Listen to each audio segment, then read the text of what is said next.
Votre réaction aux révélations du Monde sur la surveillance du député Thierry Solère par la DGSE, alors qu'il était encore candidat face à Claude Guéant, alors ministre de l'Intérieur. Manuel Valls juge cette surveillance insupportable. Et vous? Alors, si c'est vrai, si c'est prouvé, parce que, évidemment, ce n'est pas des allégations...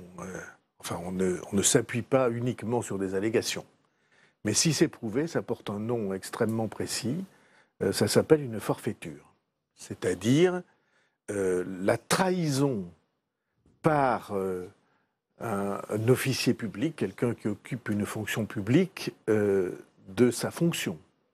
Les services secrets, les services de sécurité, ils ne sont pas là pour surveiller l'adversaire politique du ministre qui est en place. Peut-être ça s'est fait dans le passé. Mais en tout cas, c'est une atteinte intolérable à l'idée qu'on se fait d'une fonction. Et à ce stade, les dénégations de Claude Guéant ne vous suffisent pas puisqu'il assure n'avoir joué aucun rôle dans cette affaire. Et il demande d'ailleurs au ministre de la Défense de diligenter une enquête. Si la phrase que vous me citez est exacte, il ne dit pas que ça n'a pas eu lieu. Il parle de son rôle à lui, oui. Son absence de rôle en l'espèce, dit-il. Et franchement, comment imaginer que des menées de cet ordre soient conduites contre l'adversaire électoral du ministre sans que le ministre, d'une manière ou d'une autre, n'ait eu à le souhaiter, même si c'est souvent des basses manœuvres qu'on fait faire plutôt qu'on ne les fait. Moi, en tout cas, je trouve que si c'est vrai, c'est encore une fois des histoires d'officine dans la République, d'utilisation des services de l'État pour assurer la sécurité à des fins bassement politiques. Si c'est vrai, c'est intolérable et c'est une forfaiture. Intolérable, dites-vous, comme le Premier ministre, et une forfaiture, ça vous fait jeter un... Je n'ai pas envie de vous dire que ça vous fait jeter un nouveau regard sur le quinquennat de Nicolas Sarkozy. Est-ce que je me trompe? J'ai écrit un livre sur ce qui s'est passé à cette époque qui s'appelait « Abus de pouvoir ». Parce que il me semblait, c'était un titre à plusieurs sens, mais il me semblait qu'il y avait dans la pratique du pouvoir, je pensais par exemple à des affaires, à l'affaire Tapie, qui depuis a été jugée par la justice dans le sens que j'avais analysé à cette époque, je pensais qu'il y avait là des choses qui n'allaient pas. Et si cette dernière affaire est prouvée, alors on est encore une fois dans ce domaine de l'abus de pouvoir. Il a votre soutien, Emmanuel Macron. Attendez, je n'ai pas tout à fait fini. Ça accrédite le diagnostic que j'ai porté depuis longtemps. Puis il y a une deuxième chose, c'est quel est le fond de tout ça. De dire où ça mène. Alors, je suis un homme du centre, je n'ai jamais pensé que la droite et la gauche n'existaient pas. J'ai dit que ce clivage ne pouvait plus être le clivage dans lequel on se reconnaisse. Mais moi, ce que je crois, c'est qu'il y a un projet original du centre, que ça ne ressemble pas et que ça n'est pas la même chose. Est-ce que je puis vous rappeler une phrase que j'avais dite il y a longtemps lorsque on a créé l'UMP, soi-disant parti unique de la droite et du centre? À l'époque, les gens disaient « mais on pense tous la même chose ». Et j'avais dit « si on pense tous la même chose, c'est qu'on ne pense plus rien ». Et l'idée que, indifféremment, tout le monde se retrouve sans connaître le projet, parce que ce qu'on entend, ça n'a pas de sens. Je veux dire, ça n'a pas de profondeur. Moi, ce qui me manque, c'est le projet dans tout ça, le projet de société. Sans aller jusque-là, ça par peut exemple, être d'abord une dizaine de réformes, par exemple, qui feraient consensus. Oui, ceci est autre chose. Ça, c'est une méthode. Ce n'est pas du tout ce qu'on préconise là. Et donc, l'absence de fond, l'absence de projet construit est pour moi une interrogation. Non, un handicap, vous voulez dire. Un handicap et une interrogation. Ce dont j'ai besoin, c'est de savoir où l'on va. Et par exemple, le sentiment qu'il n'y aurait que l'économie, et que l'économie financière, qu'il faudrait servir. qu'au fond, tout le monde serait obligé d'en passer par là. Cette petite musique qu'on entend, il suffit de voir les soutiens. On parle toujours de M. Macron, donc oui, j'entends le procès, là, il faut être clair. Non, c'est pas un procès, c'est une interrogation. Ah. Pour moi, ça ne correspond pas à ce que j'attends. Et à ce qu'attendent des millions de Français. D'accord. Donc je pense que ce qui est très important, c'est de construire une vision de l'avenir qui apporte aux Français un peu de raison de s'engager, quelque chose à quoi on croirait, qui sont incarnés et qui ne serait pas uniquement le facteur commun qu'on paraît décrire aujourd'hui, avec on va dire une présentation sommaire de l'ultralibéralisation du pays. J'attends que nous nous trouvions, à partir de 2017, dans un nouveau cycle, dans une nouvelle ère de la vie politique française, dans laquelle on réponde de manière différente à toutes les aspirations des Français. Sur l'éducation, où on a échoué gravement, à mon avis, par manque de réflexion sur le fond.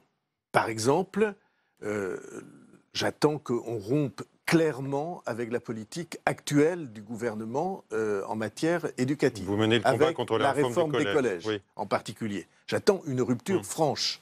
J'attends qu'on se trouve avec une politique qui permette qu'une confiance nouvelle fasse créer des contrats de travail, alors que c'est à peu près le contraire de ce qu'on est en train de faire. On va en parler dans une minute.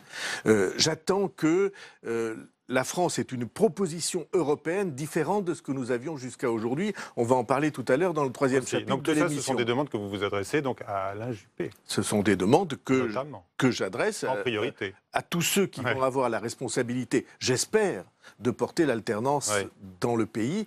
Et pour moi, c'est le fond de mon engagement. On n'est pas là uniquement pour des problèmes de personnes, encore que les personnes, ça compte beaucoup au moment de l'élection présidentielle, mais on est là pour changer la réalité du pays. Je pense que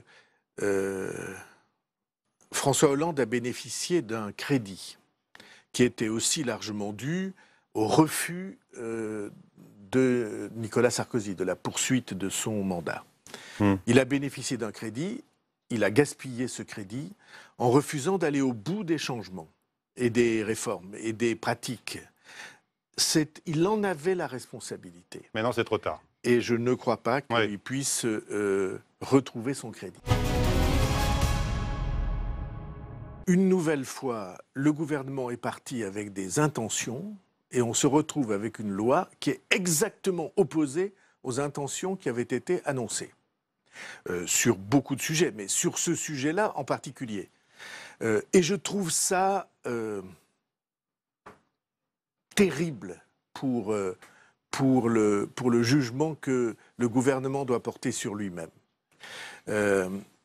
Pourquoi ? C'est très simple, le gouvernement avait dit « nous allons alléger le travail et le rendre plus souple ». Étant donné que tout le monde à peu près, quelles que soient les responsabilités, et en particulier les universitaires qui travaillent sur le travail, parce qu'il faut quand même prendre en compte ce travail-là, ces universitaires disent il y a deux choses qui pénalisent le travail en France, c'est le coût du travail d'un côté, et c'est de l'autre côté la rigidité des contrats de travail. C'est pour ça que 90% ou presque 5% des contrats signés sont des contrats en CDD.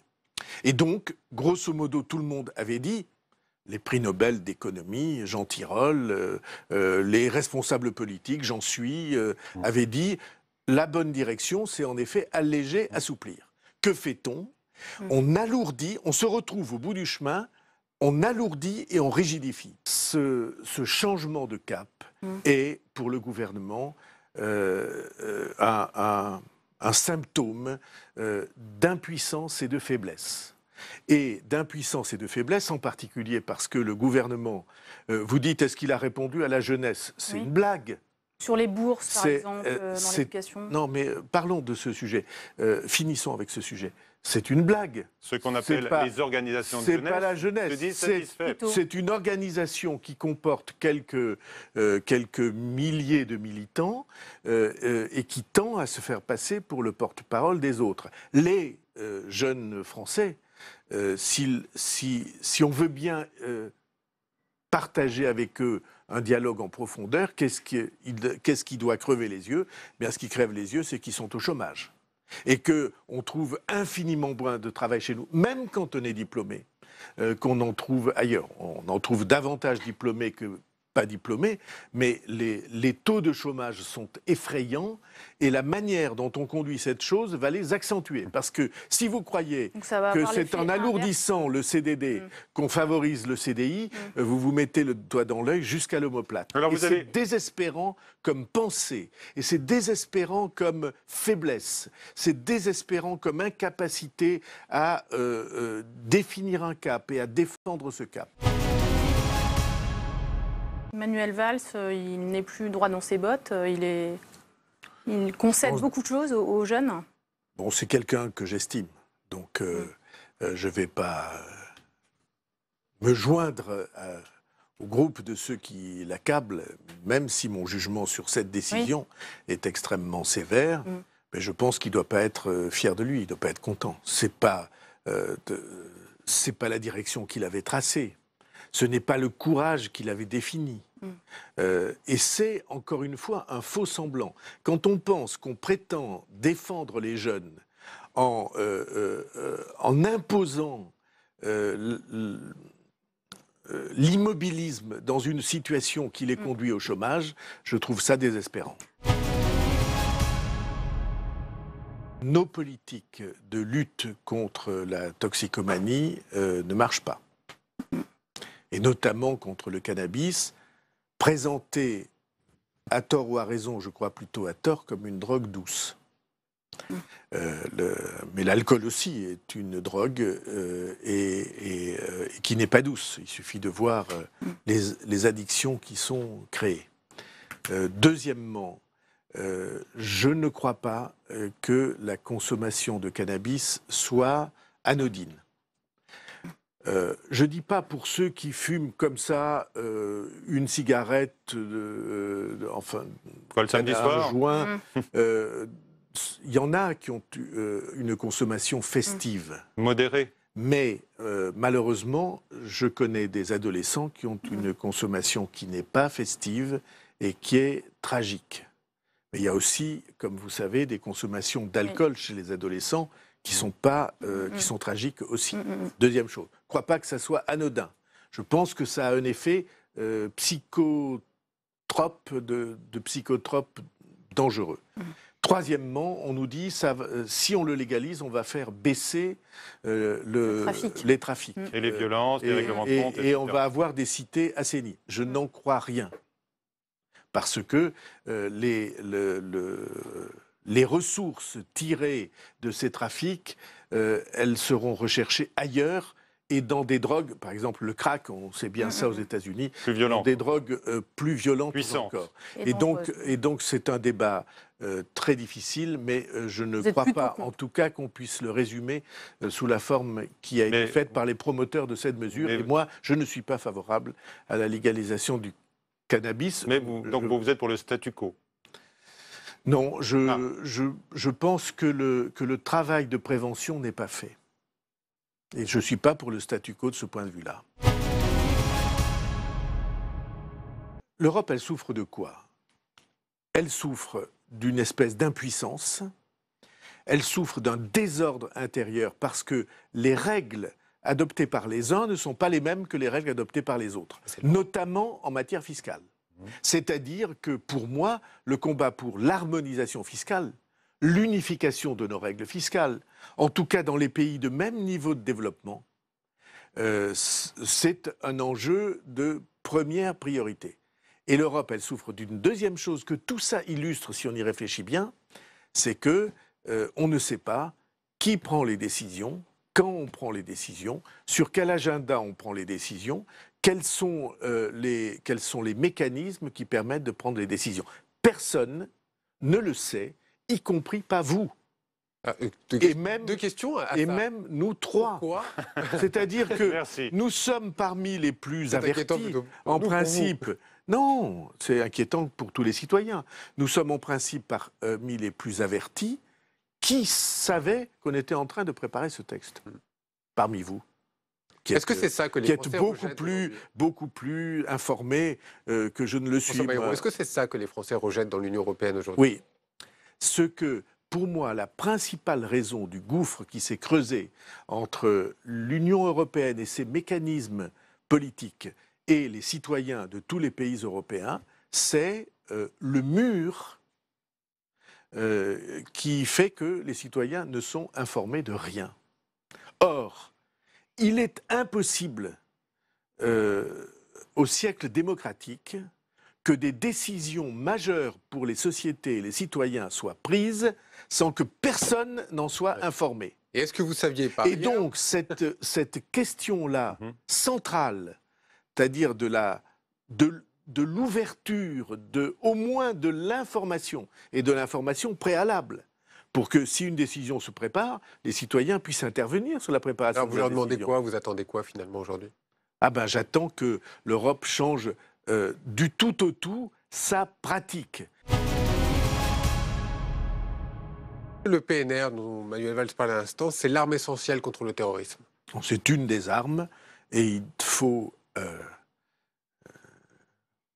prendre toutes les armes disponibles. Il faut adopter, c'est le mot que je cherchais, toutes les armes disponibles. Et celle-là en particulier. Et je ne comprends pas, alors je sais très bien les débats qu'il y a autour de tout ça, des gens qui pensent que la confiscation des données est utilisée contre les libertés.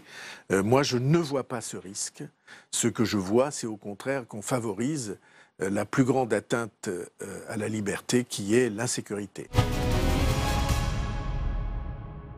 On débat du secret des affaires et en même temps on parle de transparence. Là, c'est une Europe schizophrène. Oui, mais nous parlons de transparence fiscale. Hein. Moi, je ne demande pas qu'on soit informé de la manière dont les marchés se négocient entre telle entreprise et telle autre entreprise. Vous voyez, c'est toujours pareil. On confond tout. On utilise les mots que... ça fait un salmigondi, un boulgui-boulga, dans lequel personne ne reconnaît, le sens des choses. Je demande que quand on parle, ça veut dire quelque chose, et je demande que on ait des règles compréhensible par tous les citoyens. La règle, c'est que la fiscalité doit s'appliquer à tous les agents économiques de la même façon dans les pays européens du même niveau de développement.